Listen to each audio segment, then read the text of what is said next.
Welcome students to the first section of the course, the first full audio lecture covering the history and methods of forensic anthropology.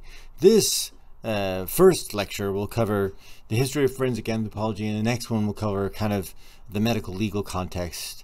And here we're going to look at the background and how it developed in particularly the United States. You'll see that there are a number of periods like the formative, consolidation, as well as modern.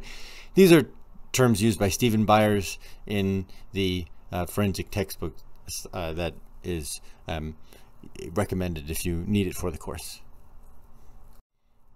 We have much to thank for Thomas Dwight in the late 19th, early 20th century, right? Dubbed the father of U.S. forensic anthropology.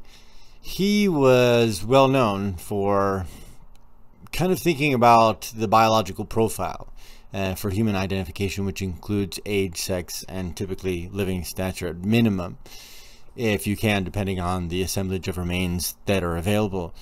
But it was Thomas Dwight who started coming up with a number of ideas of exactly how we create standards for forensic anthropology. He was talking about measuring different lengths of bone. For example, one that I know of, like the scapula, he talked about the length of a scapula, some type of upper limit for males. He said that, you know, basically I have a bunch of scapula and some are male, some are female. I know that they were male or female during life, and I've measured them, and I can actually tell by the length that you know, the size of a scapula, at least that's what it first, is that these are all male, and all the ones that are another length which are shorter are all female.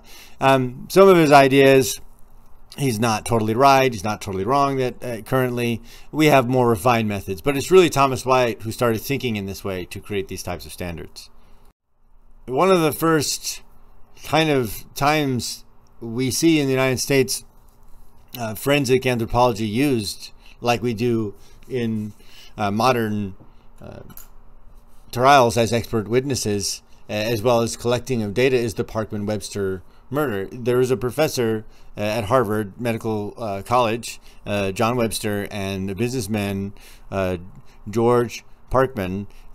He killed him and then tried to hide the evidence in his lab. He tried to burn some of the remains.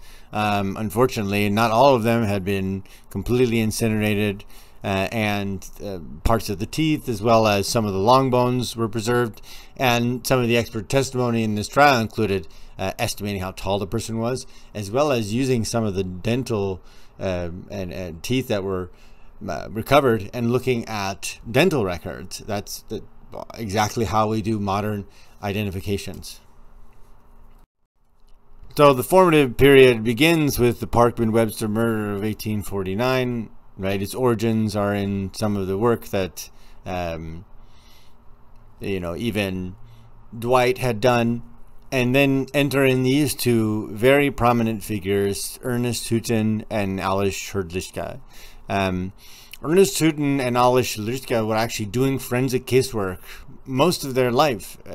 Alois was doing it at the Smithsonian, and Ernest was doing it at Harvard. Ernest Houghton is one of the most famous biological anthropologists. Many individuals can actually trace their lineage in the field to them. I'm actually probably a few advisors removed from Ernest Houghton. And he was doing it at Harvard. Alois Hrdlicka was doing the Smithsonian. Matter of fact, Alois Hrdlicka even worked, he worked at the Smithsonian and actually did some casework even out here. They didn't publish their casework. Interestingly enough, there was no memoirs about some of the work that they did, but they certainly were providing some of their information as expert witnesses. The formative period ends with the accumulation of a number of different comparative skeletal collections. In forensic anthropology, what we need to have are proxies for things like age, sex, and stature. We need a bone that can tell us about one of those components for the biological profile and it as a whole to get to positive human identification. So what we're noticing in the formative period, as we're accumulating these collections, two large ones, both by Carl Hammond and T. Wingate Todd, basically they acquire about 2,600 human skeletal specimens. And they are currently housed at the Cleveland Museum of Natural History. There's also the Terry collection at the Smithsonian. Robert J. Terry and Mildred Trotter took the inventory of about 1,700 human skeletal specimens. These are people that we have medical histories for. Some of them donated their body to science. Some of them were war dead from previous conflicts. So we had their historical records. And we had bits and pieces of their life history. We knew whether they were male or female, whatnot. And these were the first standards we had for forensic anthropology. We could use it to help study, individuals that were victims of foul play in the present. You'll notice that the cutoff for some of these dates when people are being placed in this collection is, the 1930s, the 1960s. And so we have newer, more recent collections to help draw inferences, because there are a number of trends we're noticing even now into today, like humans getting a little larger. Even since the 1940s and 50s, these collections are now mostly outdated. After the formative period kind of ends in 1938, you have kind of this consolidation period, as Byers suggests, where you have individuals that start compiling some of this information together. So now we have some comparative skeletal collections to work with. Now let's think about how we create standards that get disseminated to others. And the consolidation period, as Byers would put it, begins with Wilton Krogman publishing a guide for the FBI in 1939. The FBI, local police, state, federal police, whatever level you can think of, were curious about how do we help take care of remains on crime scenes. And it was really Wilton that, developed a very concise way to disseminate this information about human skeletal remains that are in modern forensic medical legal contexts, so that others in law enforcement can actually apply it. And several years later, right, about 2 decades later, he publishes in tandem with Mohammed Yasser Istan, and they write this book known as The Human Skeleton in Forensic Medicine. And it was the first kind of book of its kind that anybody could pick up, law enforcement, anthropologists, layperson alike, and then actually applying that knowledge to human skeletal remains. In the consolidation period, we also have the establishment of the POW MIA Command, or what's also known as the Central Identification Laboratory in Hawaii. We have many of them all over the world now, but it was the one that was established in Hawaii that was a repository for WW2 World War II service members that were killed abroad. There are even in today missions that are conducted to help identify and recover lost service members from any of our conflicts with any other sovereign entity anywhere in the world. But it was Charles Snow that established the CILHI, or the Central Identification Laboratory in Hawaii, and other researchers like Mildred Trotter, who was also working in material from the Terry collection. And it really is Mildred Trotter who makes major advancements in using these remains to create standards to calculate how tall a person is. So Mildred Trotter, we have a lot to owe to her, because she was one of the first researchers to create this type of standard, and even is still used today. T. Dale Stewart is another important figure during the consolidation period. He helped establish a very similar outpost to the CILHI, but to identify Korean war dead.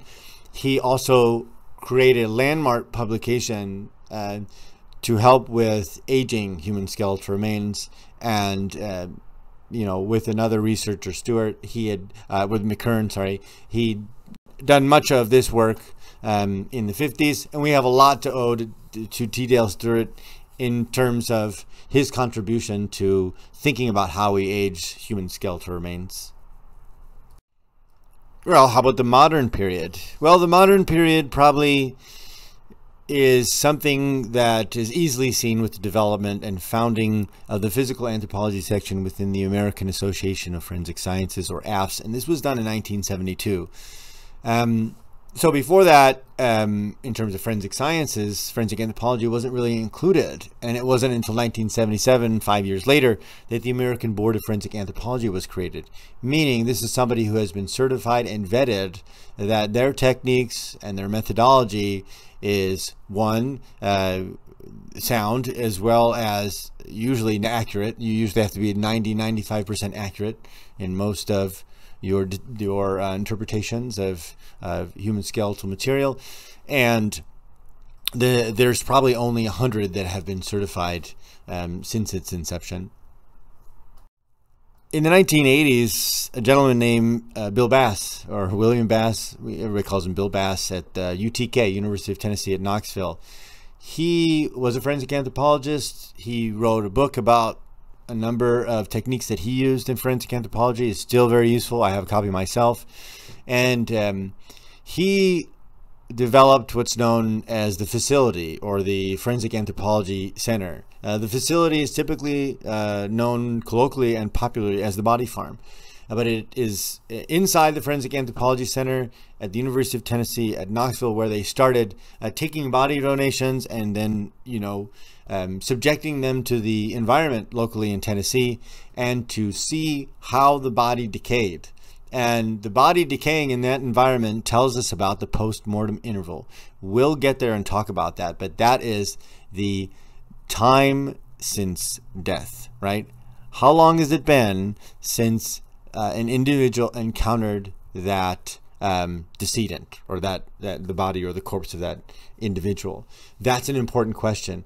And what we have now are a number of different body farms that have popped up around the United States and even the world, because bodies don't decay. Human bodies, or any type of decomposition is not the same in different environments. So the way a body decays in parts of say Memphis, Tennessee, or rural Tennessee is not going to be the same as parts of Utah or Los Angeles. And another important part of the work at the University of Tennessee, Knoxville, has to do with the development of the Forensic Anthropology Databank, or FORDISC. FORDISC is a great program. Many anthropologists use it. It's a way where you can compile a bunch of statistical information about populations and give you some type of inference about the unidentified remains that you're actually inputting into the system to acquire some type of positive identification. And we are still in the modern period, right? Since 1972, with the establishment of the Physical Anthropology section of the American Association of Forensic Sciences. But even recently, in the last 10 years or so, there are other working groups like the SWGANTH, right? The Scientific Working Group for Forensic Anthropology. Some of my colleagues are on this, and they are, a conglomerate forensic anthropologists that try to maintain standards for the field. And this is important, because if we're using this information in courts of law as expert testimonies, then it should be and be maintained as a scientific enterprise.